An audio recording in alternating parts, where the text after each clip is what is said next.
Cheevo, guys! What up, guys? This is Cheevo, guys! back here again with another video. Today, I'm going to be showing you guys some West of Dead beta gameplay on the Xbox One X. This game is scheduled to release this summer, however, there is no specific release date quite yet. Now, this game was published by Raw Fury, and it was developed by Upstream Arcade. The game has actually had quite a few betas. At first, they were closed betas. However, the most recent beta is a public beta, so if you want to give this a try, just search West of Dead in the Microsoft Store, and you should be able to download it. This game is a twin-stick shooter with a cel-shaded art style, and it has procedurally generated levels. So the levels are basically randomized, so you never play the same level, and it also has roguelike mechanics. So if you happen to die, you have to start the whole game over again. Now that covers most of the basics. Again, no release date quite yet and no pricing announced for the game either. So I'm going to go ahead and start up a new run. I believe the new beta starts off with the prologue and then you dive into chapter 1. I also noticed that on the menu of the beta, it says Xbox Gamepass, welcome to West of Dead. So I'm not sure if they've announced that, that it's coming to Xbox Game Pass or not, but it appears that it is. Also, the first beta was available on xCloud, so you were able to play the West of Dead beta via xCloud, so I'm sure that's foreshadowing the fact that West of Dead will be one of those games available on xCloud as well. Now, the aiming took a little getting used to. It is quite sensitive.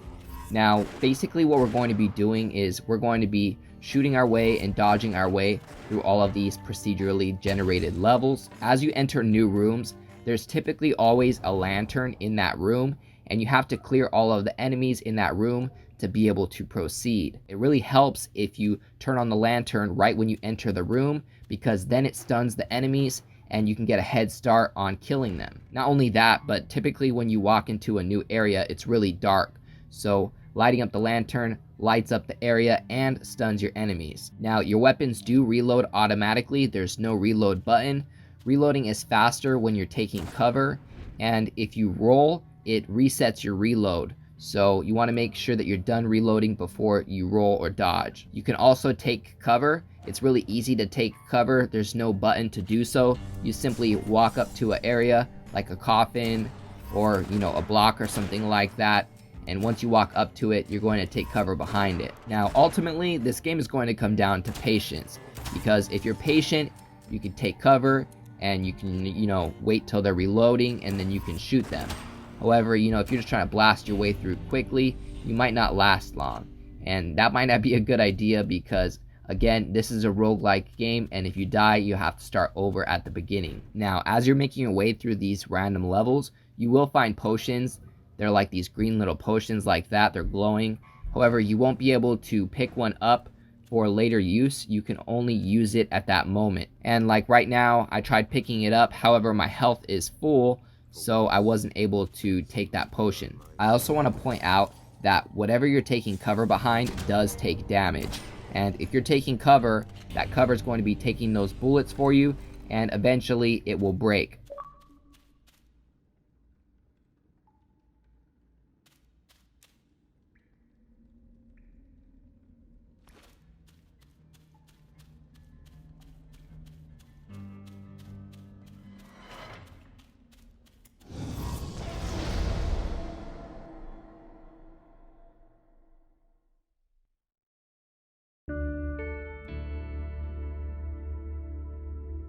At first, there is a darkness, then a heartbeat, weak, sickly. Reality coils and unfurls in time with a stumbling rhythm.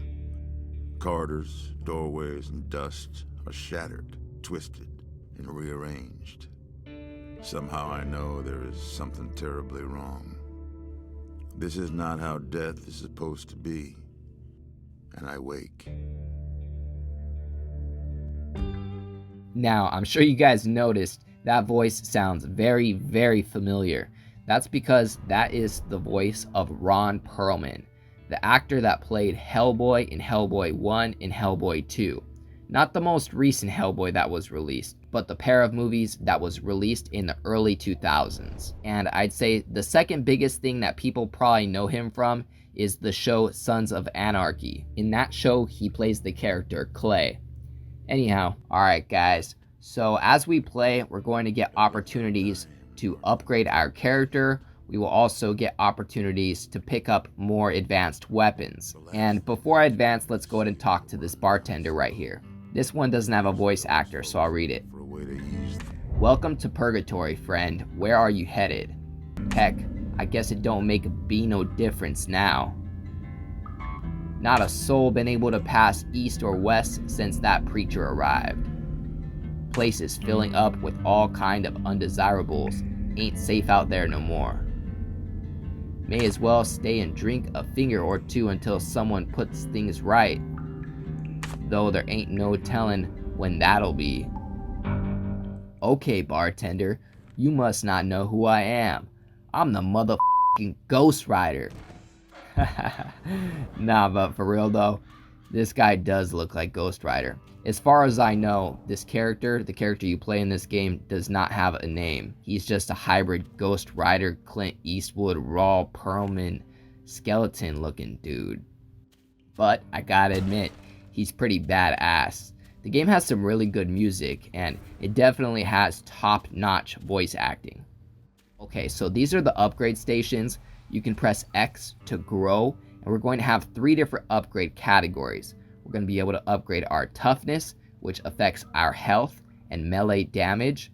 We can upgrade our perception, which upgrades our firearm damage. And then third, we can upgrade our resourcefulness.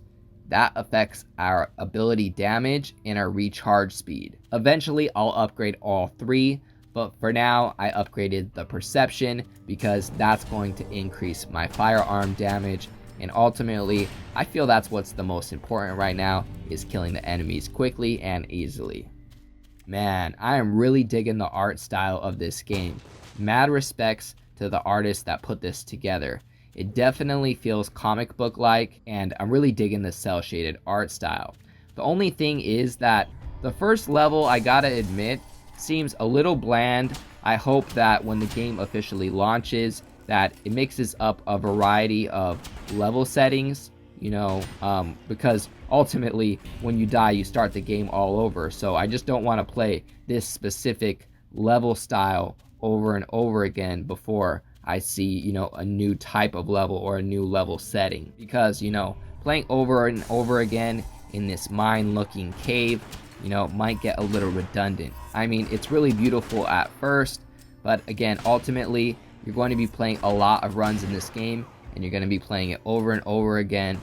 So again, I just hope that the looks of the levels have some variety to them eventually. Now, to my knowledge, there is a boss battle at the end of Chapter 1, this first level right here, and this boss is called the Wendigo. Now, eventually, I think there's another boss that is a witch. There's a variety of bosses in the game. However, if you're playing the beta, the only boss that you get to play is the Wendigo. Now, if you're someone that decides to play this beta and you're able to get to the boss battle and you can beat him, let me know in the comments, because that's pretty impressive. The first time I played the beta, when they released the xCloud version, I actually got to the boss battle. However, I ended up dying. And then in this run, I don't really want to spoil anything, but I don't make it all the way to the boss battle, guys. At least not in this run. I end up dying in a room with a bunch of enemies at the end. A matter of fact, I'm just going to fast forward to the end of my run.